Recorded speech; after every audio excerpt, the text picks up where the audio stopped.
Mesdames et messieurs, nous vous disons bonsoir et nous vous souhaitons la bienvenue dans ce programme 45 minutes pour convaincre sur le reflet de Kinshasa, la situation politique en République démocratique du Congo, le processus électoral, mais aussi le social et la relance économique. Nous allons en parler ce soir avec l'invité qui est déjà sur ce plateau.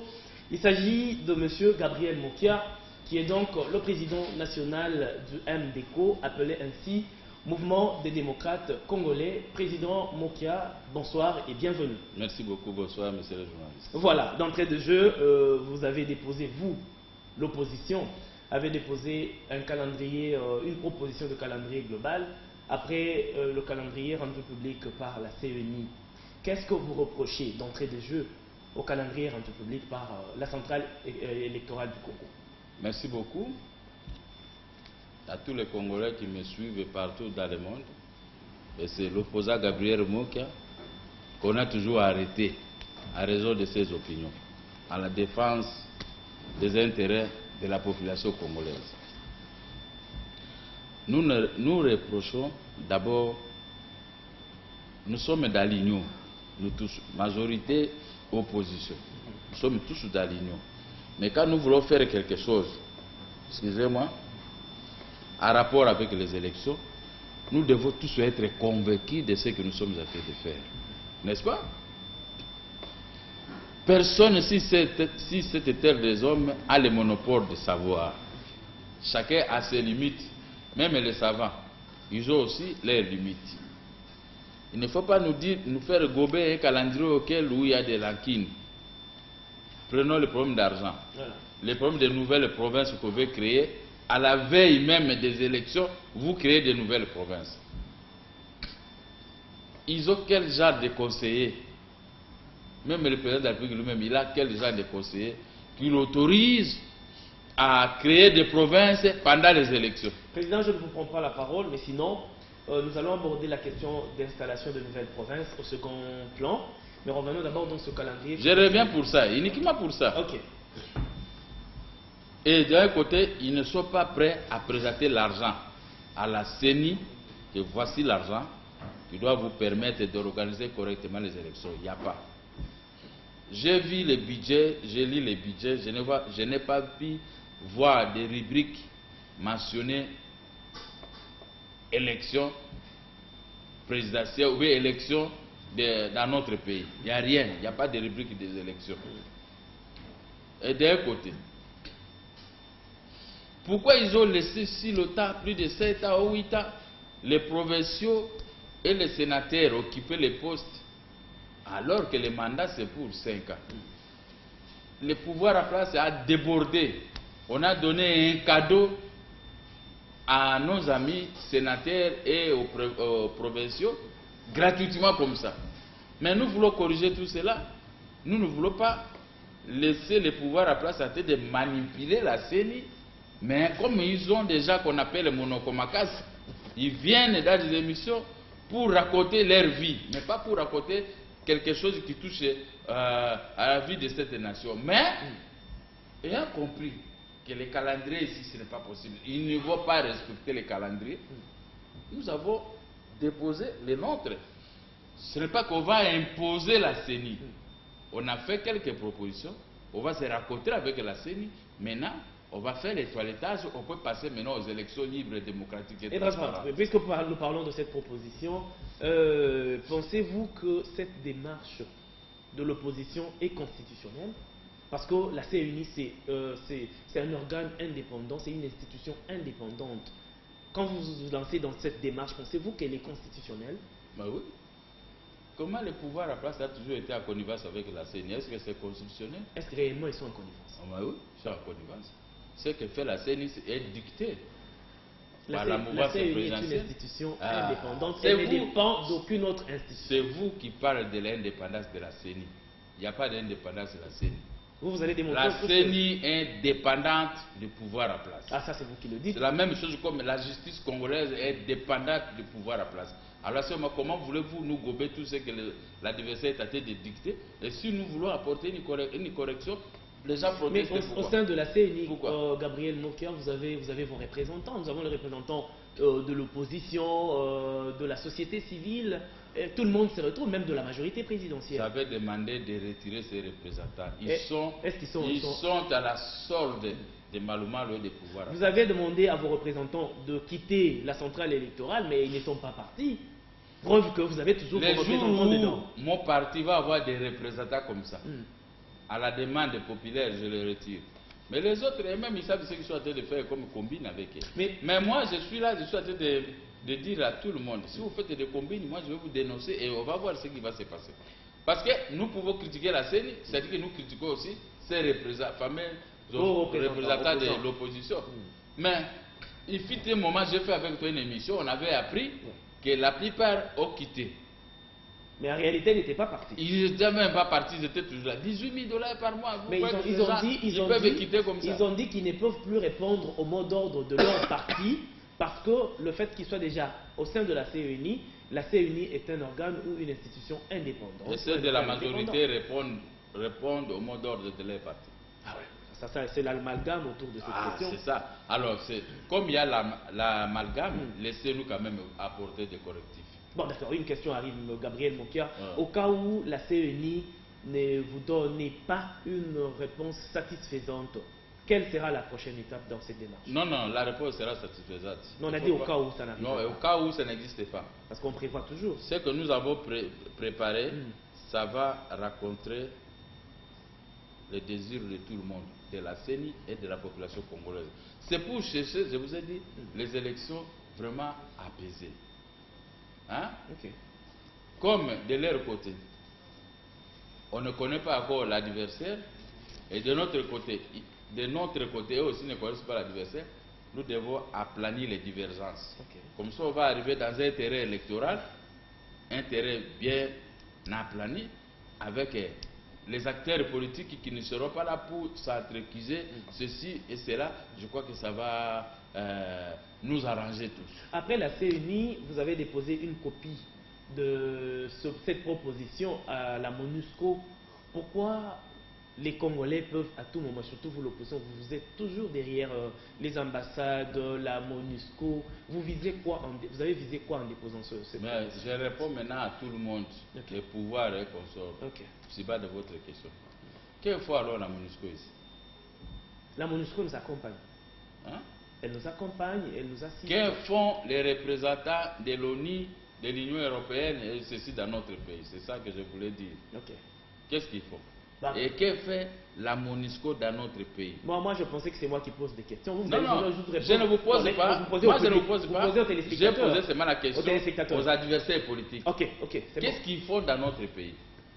C'est à eux maintenant de nous répondre. Si les jours ils vont me répondre, même si chez vous, comme ça je viendrai compléter. N'est-ce pas? Parce que si on ne s'adresse pas à la MONUSCO, qui est témoin des événements qui se passent dans notre pays et qui fait des rapports aux Nations Unies à ce qui concerne le non-respect des droits de l'homme, des droits des citoyens, les droits des biens privés des individus, des arrestations arbitraires, des tueries.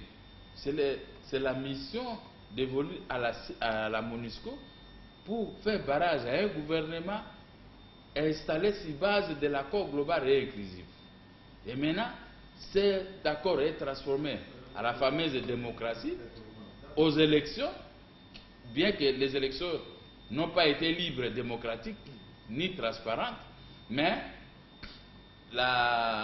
excusez-moi, je suis un peu souffrant, la MONUSCO est en train d'observer et attention, il ne faut pas faire ça. Bien que la MONUSCO laisse certains exercices très compliqués contre les opposants, on tue les opposants, on arrête les opposants, on fait tout. La MONUSCO ferme les yeux, n'est-ce pas? C'est le défaut qu'a la MONUSCO dans notre pays. Fermer les yeux là où l'État congolais est en train de commettre des exactions. Là, ce n'est pas normal. Surtout là où l'État est en train d'arrêter les opposants à tout moment. Torpiller les opposants que nous sommes. Et les opposants qui ont des dossiers aussi au niveau de la justice, on ne peut pas les... Et les hommes de pouvoir aussi qui ont des dossiers au niveau de la justice, ils ne sont pas équipés. Non, on laisse la justice faire son travail. Non, la justice ne fait pas le travail. La justice est féodée dans l'exécutif. Ce qui n'est pas constitutionnel. Voilà. N'est-ce pas? Alors c'est pourquoi, quand il y a des problèmes, nous allons nous adresser aussi aux témoins MONUSCO. Un témoin armé. MONUSCO n'est pas seulement un témoin comme ça, comme moi je peux venir témoigner dans une histoire. Mais la MONUSCO est un témoin armé qui peut arrêter aussi les hommes de pouvoir congolais, les transférer à la Cour pénale internationale. Oui, c'est ça le problème. C'est par là que nous voulons qu'on arrive. Pour que cesse des arrestations des hommes comme Moyambo, comme les Diomi et consorts. On ne peut pas continuer à les arrêter comme ça, comme Ewanga, parce qu'il a tenu un discours. Si vous tenez un discours, moi, il n'est pas congolais, mais si moi je sais que je suis congolais, je viendrai ici me justifier. Même si je suis chef de l'État, même si je suis ministre. Moi, ce n'est pas pour rien que nous sommes avec vous tout le temps. Voilà. Dans les micros ici, dans les débats politiques, nous apprenons quelque chose d'avenir. Gabriel Moka, chef de l'État, il ne sera pas pour regarder qui m'a dit que moi je ne suis pas congolais, qui m'a dit que moi j'ai volé. Quand vous me critiquez de cette façon, demain je provoque une petite conférence de presse avec même 10 ou 15 personnes, même de mon cabinet. On verra. Avec vous les journalistes, je réplique tic au tac ces gens-là. Et je m'assors victorieux. Mais pas que je commence à arrêter les adversaires. Il a dit que moi je ne suis pas congolais. Moi je vais vous arrêter parce que vous m'avez dit que moi je ne suis pas congolais. Moi je sais que moi je suis congolais. Mais dit, on rêve ou quoi dans ces pays? On verra dans les jours à venir. Mais vous allez voir ça. Ok, on verra. Le mouvement des démocrates congolais va s'exposer sur toute l'étendue de la vie démocratique. Ok, nous pouvons évoluer. Pour montrer au peuple congolais que rien ne dépasse la démocratie. Très bien. Le respect des autres, c'est ça la démocratie.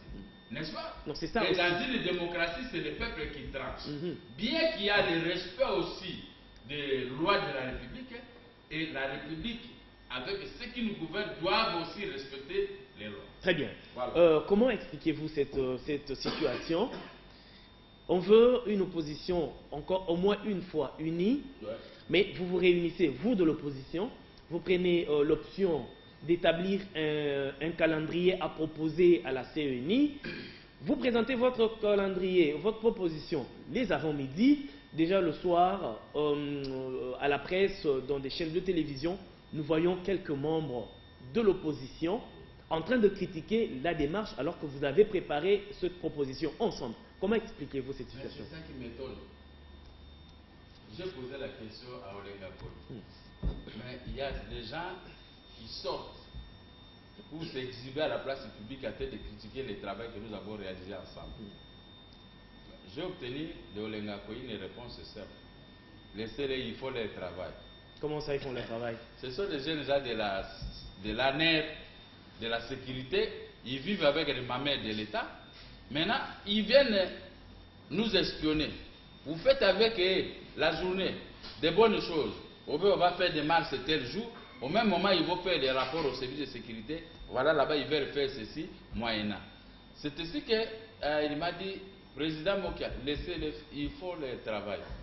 Alors c'est pourquoi je dis, si les agents de l'ANER veulent rester dans l'opposition pour savoir qui viennent. Mais d'ailleurs, au lieu de se cacher, dévoilez-vous. Moi, Mokia, je vais demander de ne pas vous chasser.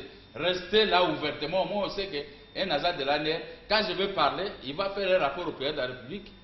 Admettons, je dis, M. Kabila ne paye pas les dettes aux opérateurs économiques ou aux opposants.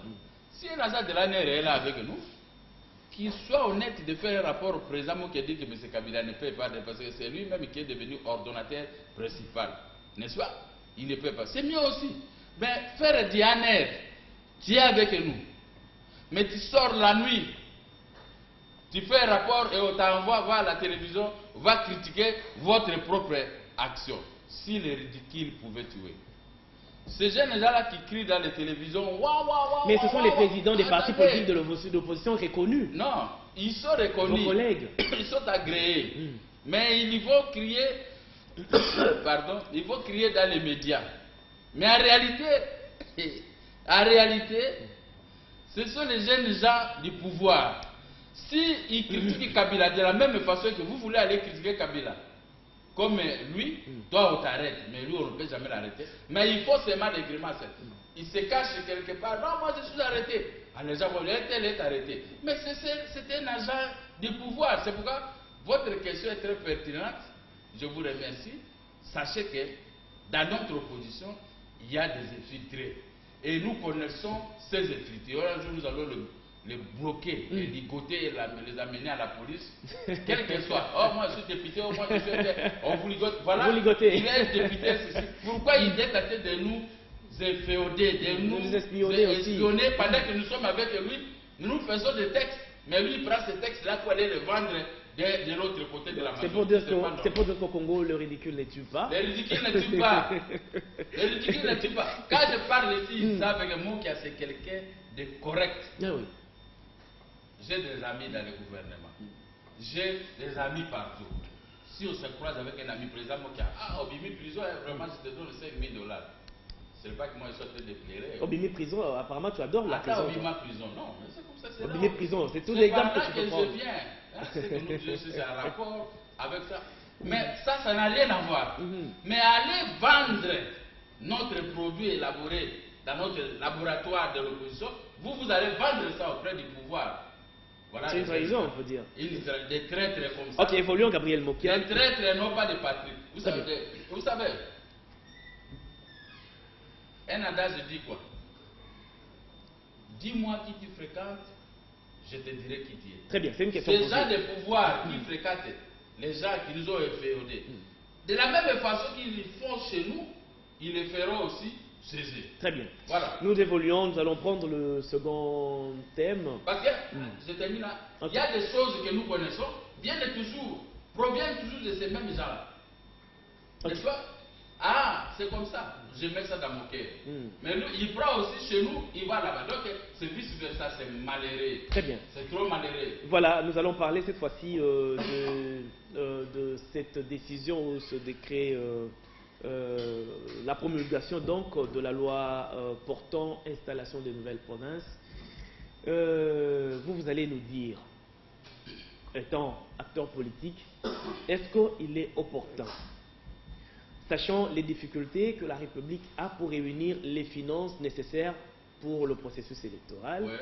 Aujourd'hui, on veut installer des nouvelles provinces. On part de 11 à 26 provinces et ces provinces doivent être installées et cela demande beaucoup d'argent pour que cela puisse se réaliser. Pensez-vous qu'il est opportun, au moment actuel, d'aller à l'application de cette loi? Il n'est pas opportun pour le moment d'installer de nouvelles provinces. Pourquoi? Même si cela est constitutionnel. Mais cela est constitutionnel depuis quand? Depuis le 18 février 2006. Des mandats passés, arrivé maintenant, presque à la fin du dernier mandat, vous voulez installer de nouvelles provinces. C'est-à-dire que les avocats appellent ça des manœuvres dilatoires. Qui est en train de manœuvrer? Le pouvoir à place est en train d'utiliser des manœuvres dilatoires. Pour gagner quoi après, Gabriel? Pour gagner le temps, embrouiller, on va organiser les élections en cafouillage. Bon, dis-moi un peu. Dans chaque élection, quand il y a des protestations, comme les élections communales ou ceci et tout ça, cela est traité par les tripets, les juges, le tribunal de paix. Le tribunal de paix. L'autre, c'est grande instance. L'autre, c'est cour d'appel. Après, pour les députés, les nationaux, c'est à la Cour suprême de justice. N'est-ce pas? Dis-moi, quand est-ce que, dans 15 mois ou 18 mois qui restent, comment est-ce que le gouvernement va former des magistrats sur les 26 provinces qu'on va établir et installer dans notre pays, n'est-ce pas? Les greffiers, les huissiers, de tout ça, les personnels judiciaires, c'est à 18 mois ou 15 mois qui restent. Ça prouve qu'il y a un arbre qui cache la forêt. Est-ce que c'était vraiment le moment pour créer de nouvelles provinces pendant que vous avez échoué pendant autant d'années? Et nous sommes à l'approche des élections. Vous voulez installer de nouvelles. Même les conseillers de la présidence, tous réunis, ils ne peuvent pas conseiller le président de la République. Non, ça ce n'est pas bon.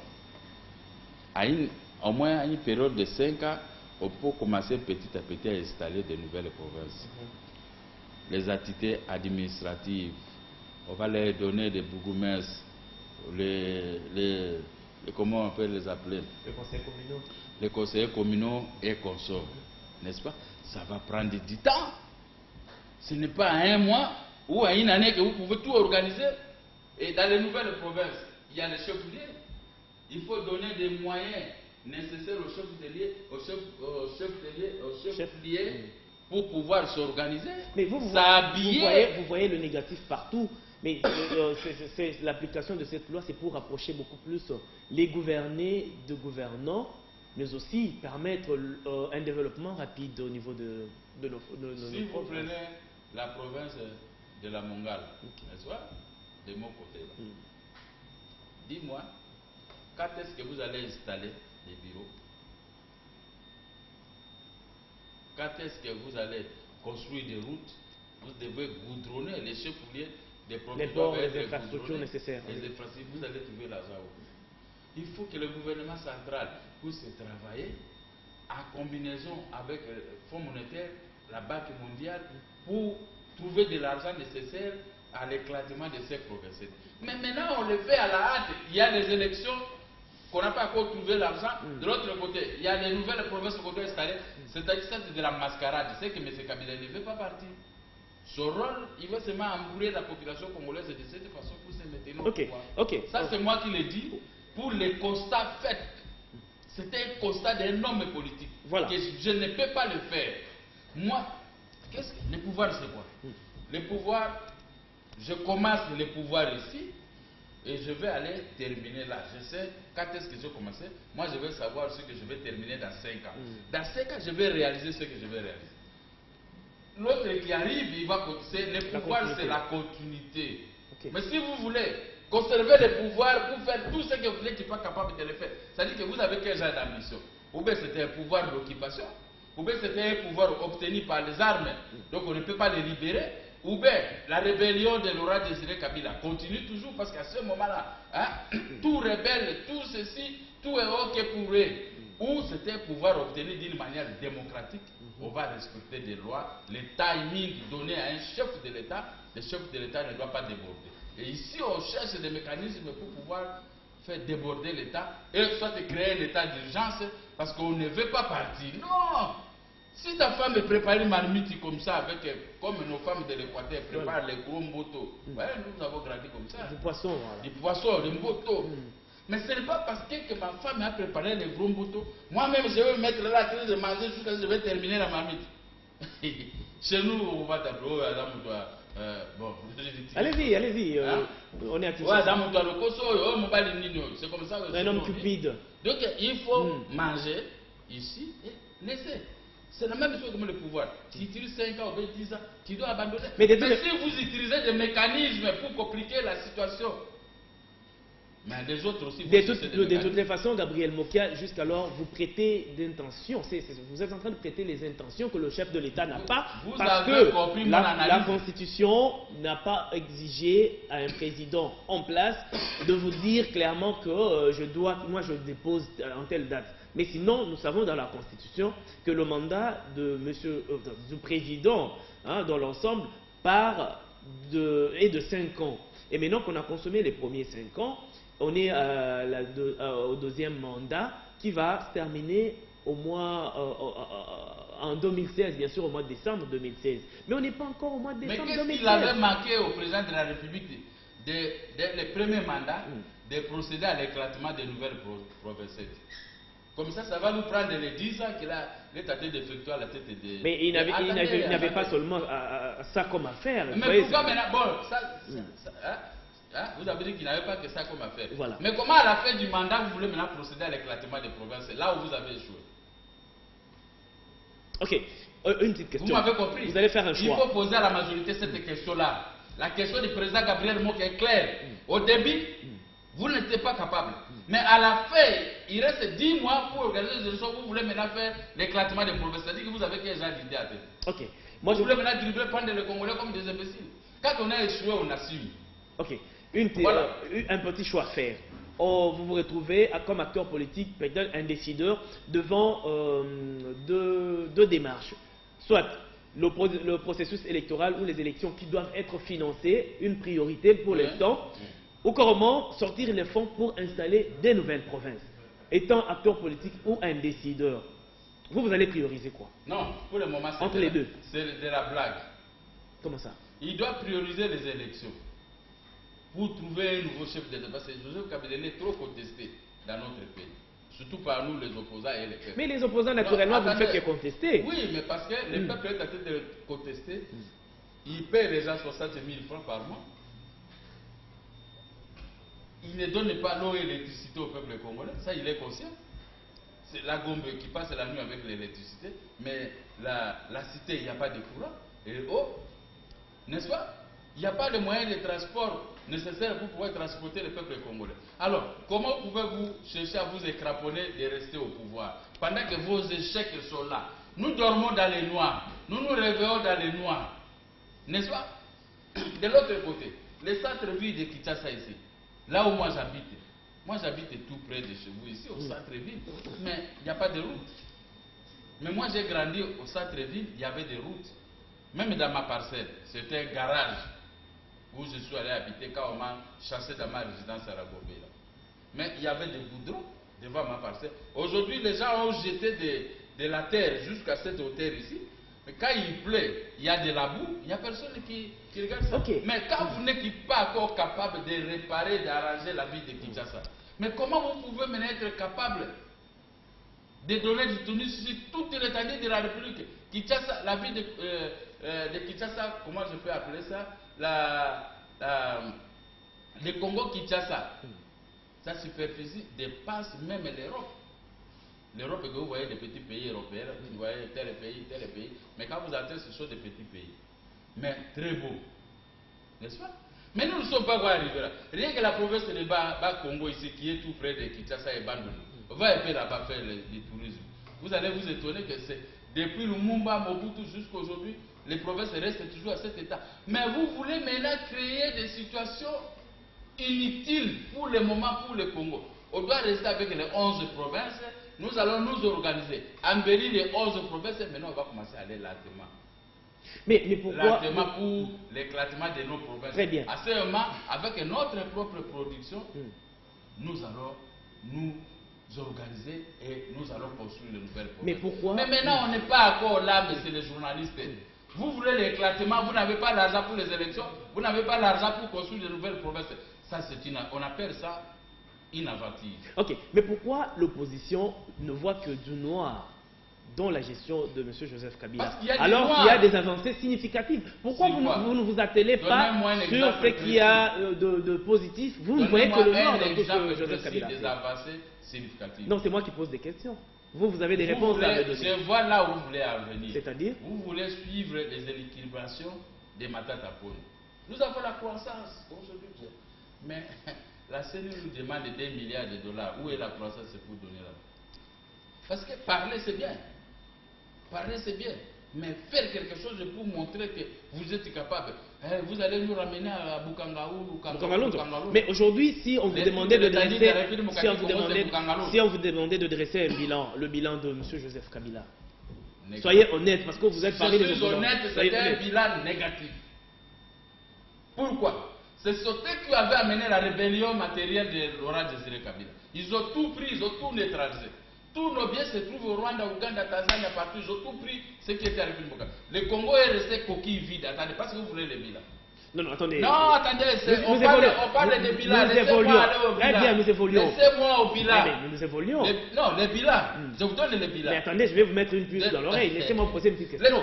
Vous êtes en face d'un opposant. Je sais. Adversaire. Bon, José Kabila n'est plus mon adversaire parce que lui, il est partant. Okay. Les autres, l'adversaire des autres qui vont pouvoir me Oui, d'accord. Laissez-moi poser une question. Laissez-moi poser une question. Alors, au bilan. Oui, nous évoluons dans ce sens-là. Voilà. Laurent Désiré Kabila entre. Il renverse le pouvoir de Mobutu, Joseph Désiré Mobutu, après les 32 ans de dictature. Tissu économique détruit, on n'avait plus rien de bon. Vous pensez que si aujourd'hui le Congo est en difficulté, c'est grâce ou c'est à cause du pouvoir Kabila? Non, c'est faux. C'est faux. Le pouvoir Kabila a hérité déjà les difficultés laissées par la mauvaise gestion de M. Joseph Désiré Mobutu, n'est-ce pas? C'est faux. Mobutu n'avait pas tué 12 millions de Congolais et Congolais. Voilà la mauvaise gestion d'où elle est venue. Mais Laurent Désiré Kabila, l'AFDL et consorts, ils ont tué 12 millions de Congolais. Avec les Rwanda, avec l'Ouganda et consorts, et tous les pays, même l'Angola. Ils ont tué 12 millions de Congolais. Mais l'étape de guerre. Dis-moi, non. Les bilans, il y a que ces petits. Est-ce que Mobutu avait tué 12 millions? Sous Mobutu, moi j'ai sillonné partout, en République démocratique Congo. Mais aujourd'hui, on ne peut pas sillonner partout. Nous sillonnons partout. Non, jamais. Et puis par les route. hommes armés qui Par sillonnent. route, au volant. Mais c'est Kabila peut sillonner à l'est comme il veut. Là, il y a les hommes armés, ils ne peuvent pas l'attaquer. Et même ils se connaissent. Ils ont servi la révolution des biens matériels de l'AFDL. Mais si nous allons battre les campagnes là où M. Kabila est parti, on va vous abattre. Vous n'allez pas sortir. Regardez les autochtones même de l'Est. Voilà comment on les liquide. C'est la peur qui vous anime. La peur qui vous anime. Mais nous sommes aux élections, nous allons partir. Le Congo, vous allez voir les dégâts. Le Congo est libre partout et les Congolais vont sillonner dans toute la République. Parce qu'ils savaient ce que les gens de l'Est mettaient sur les plans, sur le Facebook. Non, c'était une manière de nous sécuriser davantage. Sécuriser et surtout éviter vos montages au niveau de l'Internet, vous de l'opposition, si vous en êtes capable. Ce n'est pas les opposants de ça. Moi-même, comme je suis là, je ne sais pas comment faire. De tripoter les images et puis les lancer comme ça, des fausses images. Ok, nous évoluons. Attendez. C'est l'homme qui a peur. C'est vous qui avez peur, l'opposition. L'opposition a peur des élections. Attendez, c'est ceux qui ont peur des élections parce qu'ils ont perdu les crédits vis-à-vis de la population. Si moi, mon cas, comme je suis là, je veux battre les campagnes, je peux avoir 80% près de population. Ça, c'est le dire. Hein? Ça, c'est le dire. C'est ce que vous êtes en train de dire. C'est une réalité. Mais c'est pour bientôt cette campagne. C'est pour bientôt cette campagne, on verra quel pourcentage vous allez obtenir. Malheureusement, peut-être nous allons choisir un seul type qui doit... Ce qui est normal. C'est ça. Votre seul candidat. Donc, pour moi, l'idée est bonne. Mais pour le cas de la majorité aujourd'hui, personne ne peut les voter, à moins que ce soit un Malou qui doit commencer à mettre avec son bic. Mais vous n'êtes pas de la majorité, comment vous pouvez parler? Telle colline, député, tel ceci, député. Mais réellement, le vote, les Congolais ne peuvent pas voter la majorité parce que les Congolais sont en train de dormir dans les noirs, Sakura, se réveiller dans les noirs, mais là où dorment les gens de la majorité, il n'y a pas de coupure d'électricité. Vous ne détenez pas le monopole de la population. La majorité est dans la population. L'opposition est dans la population.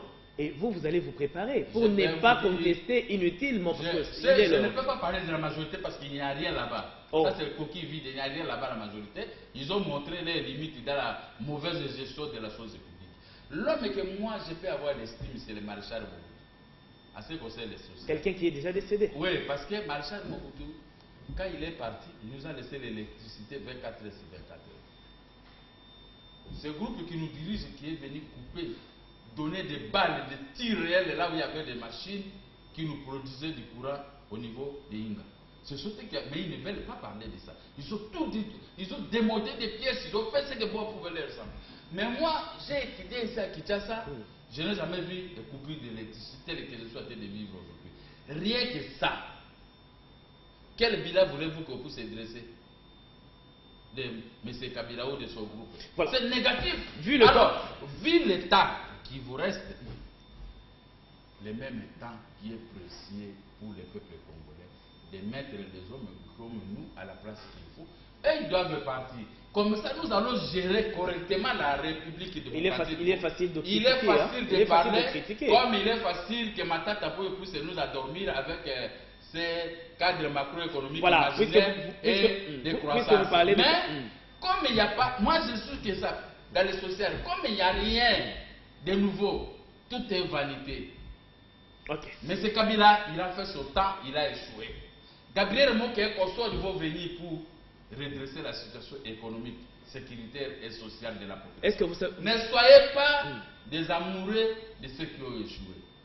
Nous ne sommes pas les ennemis. Moi, j'ai toujours dit, j'avais dit à un ministre de l'Intérieur, sortant, nous ne sommes pas des ennemis, nous sommes des adversaires politiques. Mais eux, tous, ils nous considèrent comme des ennemis. C'est ça qui m'a toujours été étonné. Merci. Parce qu'ils ne sont pas dans la réalité, ni dans la démocratie, ils sont dans les tueries, les arrestations, dans les pouvoirs rébelliotique de 1997. Merci, Gabriel. C'est ça que vous devez chasser. Gabriel, merci. Chassez pour que vous soyez sécurisés par les nouveaux hommes que nous sommes. Merci, Gabriel Mokia. Voilà. N'oubliez pas que vous êtes à la télévision. C'est-à-dire que les images d'aujourd'hui, les jours à venir, nous allons vous les remettre pour vous dire que vous avez dit que vous allez redresser le Congo, vous allez faire des bonnes choses et les merveilles pour les Congolais. Et qu'est-ce que vous êtes en train de dire au cas où la chance allait de votre côté? C'est la télévision. Attendez, je vous donne un exemple. À Lubumbashi, il y a Moïse Katumbi qui a fait quand même quelques espoirs, n'est-ce pas? Mais même dépassé à la télévision de les critiquer. C'est-à-dire qu'il y a des bouillabaisse. Or, il sait très bien qu'on a toujours dit que c'est le meilleur gouverneur. Mais quand lui, il le critique pour protéger le président de la République. Mais quelqu'un qui a peut-être 7 sur 10 disent, vous le critiquez par rapport à ceux-là que vous vantez qui ont 3,5%. Mais ce Mende fait son travail. Mais pour critiquer, remettre la balle dans leur propre filet. Bon d'accord, nous allons terminer par ici. Et quand j'ai suivi ça, je dis, il y a du désordre dans la majorité. Donc chacun peut postuler de sa façon parce qu'il n'y a plus d'espoir. Nous ne pouvons pas quitter ce plateau sans parler de cette relance économique avec les faits palpables. La première récolte dans ce projet agro-pastoral de Bokanga-Lonzo, autant de tonnes de maïs déjà sur le marché de Kinshasa, Made in Congo, mais aussi les 13 places que gagne la République démocratique du Congo par rapport à l'indice du développement humain, rapport 2014, publié par le PNUD. Comment appréciez-vous cette situation? Cet indice par rapport à quoi? 13e place, donc ils ont dépassé 13 pays. Nous avons gagné On a gagné en 13 pays. Quels sont ces pays-là qu'on a gagné? À quoi? Il n'y a pas d'électricité, nous sommes dans les noirs. Peut-être que ces pays-là ont de l'électricité. Mais ça, ce sont des images. Non, moi j'avais dit que Matata Pogno se fait au soleil. Il n'est pas interdit à quelqu'un de se... C'est comme moi je peux te dire, ah, monsieur le jeune, tu sais qu'en sortant ici, je dois avoir 50 000 $ chez le gouverneur ou chez un ministre, on va me donner 50 000. Je me fais consoler. Mais en sortant, il n'y a personne qui va me donner cet argent. Matata Pogno seulement de se consoler. Comment se consoler, ce n'est pas interdit. Qui nous montre combien il paye. Parce que quand il y a la croissance, il faut l'augmentation des salaires. Quelqu'un qui touchait 80 000 francs comme aujourd'hui, il peut toucher 400 ou 500 000 francs. Un fonctionnaire en genre de l'État qui commence. S'il commence, moi je peux parler des biens de ma tante. Directement, moi je suis un homme correct, juste. S'il ose de payer même à 300 ou à 250, comme moi j'ai toujours dit, les fonctionnaires, les petits fonctionnaires là en bas, je veux le féliciter. Mais maintenant, les fonctionnaires sont toujours dans cette position. Toi, tu vas se vanter. Pourquoi, papa? Pourquoi vous, les Congolais, vous jouez comme les hommes de théâtre? Vous n'êtes pas Congolais? Y compris moi. Ah voilà, heureusement. Parce que je suis là, mais heureusement que vous retrouvez moi, je me démarquer pour écraser ces hommes de théâtre. Parce que ce n'est pas bien de théâtraliser des choses dans notre pays. Ce n'est pas tout bien. Ma tante, il sait très bien qu'il n'est pas capable de payer aux Congolais leur argent qu'on appelle la dette intérieure pour la relance économique. S'il payait 2 milliards de dollars aux Congolais, l'intérieur sera inondé par les Congolais, commencer la vraie production et exporter. Et bon, il va avoir des devises. Le projet de agro-pastoral de Bokanga, ce n'est pas ça n'a rien à voir. Ça, c'est combien ils vont exporter. Moi, je suis un exportateur. Et vous voyez déjà combien? Je suis un exportateur. Avec la première étape. Quand vous m'amenez sur ce terrain, j'ai étudié pour ça. Je suis un exportateur. Rien ne peut m'échapper. Je veux voir les volumes d'exportation. Je veux voir le nombre de crédits que vous allez ouvrir dans notre pays. Depuis que le Congo est Congo, est-ce qu'on a eu un projet agro-pastoral du genre et de cette taille? Tu sais combien nous on a exporté depuis qu'il y a le Congo? À l'époque de la Deuxième République. Les ports de Matadi ici, nous on exportait à chaque mois à peu près de 4 à 5 000 tonnes de produits vivriers. Là, on a fait sortir combien? Ils ne sont pas cohérents. Tantôt, ils disent qu'ils ont 20 000 tonnes. Des fois, 10 000 tonnes. L'autre, j'ai attendu encore 5 000. Oh, 1000 et quelques tonnes. Il n'y a pas de cohérence. Mais si vous parlez des exportations, je peux vous apporter des tableaux d'exportation à tel et tel période dans notre pays. Tu vas t'étonner. C'est pourquoi la Banque centrale ne manquait pas de devises. Mais je veux voir. Si vous voulez vanter les exportations, Je vais aller au département de réglementation de change des accords internationaux. Je peux aller lire la Banque centrale quel est le volume d'exportation du peuple congolais. J'avais essayé d'avoir des renseignements aujourd'hui, c'est nul. Comment expliquer dans notre pays on exporte qu'un conteneur de café après 3 à 4 mois. Un conteneur, ça fait 300 sacs.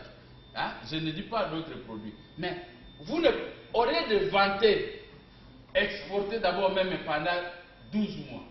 Nous, nos techniciens en la matière, moi je suis technicien en la matière, c'est mon travail. On sait ce que vous avez fait. Ah, je suis technicien en la matière. J'étais le seul jeune exportateur congolais respecté partout dans le monde et dans la ville de Kinshasa. L'opposition. Mais je vais voir ce que vous vantez de Lukangalozo ou Bukangalozo. Mais je vais voir. Okay. Je vais faire les calculs. Le maïs, c'est déjà sur le marché. Mais moi, je ne mange pas le maïs. Ça, bon, laissez-nous qui mangeons le maïs.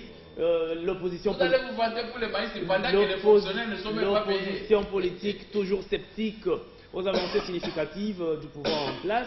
Puisqu'il nous reste 5 minutes, Gabriel Mokia, parlons du MDCO, votre cher parti. Comment est-ce que vous êtes en train déjà de vous préparer à cette bataille électorale? Je dis que tout député qui va s'aligner derrière moi, provinciaux ou nationaux, ils vont passer. Ils vont passer comment? Par quelle magie? Quelle garantie? Gabriel Mokia, c'est une lumière. La population aime Gabriel Mokia. J'ai beaucoup parlé, j'ai connu des ironies, comme me disait notre aîné Lumumba, des humiliations, des emprisonnements que je recevais matin, midi, soir par des pouvoirs à place. Maintenant, il y aura un temps où je vais m'instabiliser pour donner du travail au peuple congolais. Parce que la souffrance conduit quelqu'un toujours dans le bonheur. Mandela a eu des souffrances comme moi pendant 27 ans. Il a été président de la République, mais il a été un homme correct. Il a travaillé que pendant 5 ans. Il a dit, je laisse à l'autre génération. Mais pourquoi le PPRD-AP ne peut pas faire comme Mandela? Quand on a échoué, Mandela avait gagné. Quand on a échoué, on doit laisser, on se retire. Voilà les gens qui amènent cet exemple comme moi. Je suis chef de l'État. Vous pouvez être dans mon groupe. Non, dites, on voit qu'on a échoué, on doit rendre l'État bien. Mais quand on s'accroche, c'est qu'il y a quelque chose. C'est qu'il y a quelque chose. Le pouvoir, c'était un lit d'hôpital.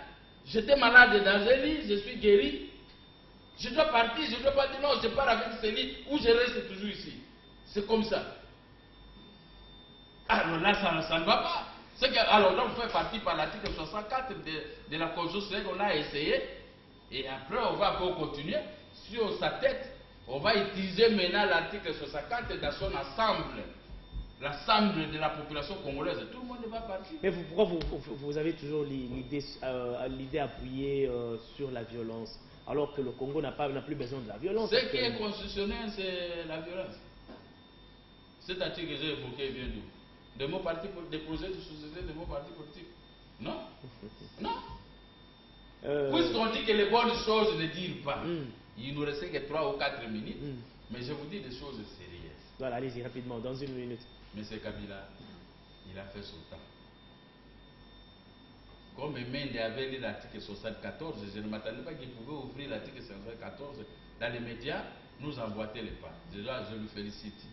Mais il doit retenir ce qu'il avait lu. L'alinéa qu'il avait lu, ça donne que le président de la République, il est le symbole de l'unité nationale, ça c'est 69. Mais là où il avait lu l'article 64, il est obligé de protéger la Constitution. Merci Gabriel. N'est-ce pas? Et comme il va protéger notre Constitution, il a fait son temps. Le mandat c'est une fois et renouvelable une fois. Il est dans les renouvelables une fois. N'est-ce pas? Et il doit laisser la CENI travailler librement. Et on doit nous laisser, nous, faire le toilettage dans la loi électorale qu'on avait tripoté. Il y a eu des morts, et c'est pourquoi on avait stoppé. On est tombé dans la ligne 3 de l'article 8 de cette loi électorale. Merci pour votre dernier mot. Oui, nous, je termine là. Okay. Nous avons perdu beaucoup de nos jeunes lieutenants dans cette affaire. Et que M. Kabila puisse raisonner, qu'il ne gère pas des moutons, il gère les intellectuels que nous sommes, qui comprennent les choses dans leur nature, et que le pays doit être gouverné par un autre prochainement, parce qu'ils ont échoué sur le plan économique, social et sécuritaire, dont les Rwandais viennent de déplacer. Merci Gabriel Mokia.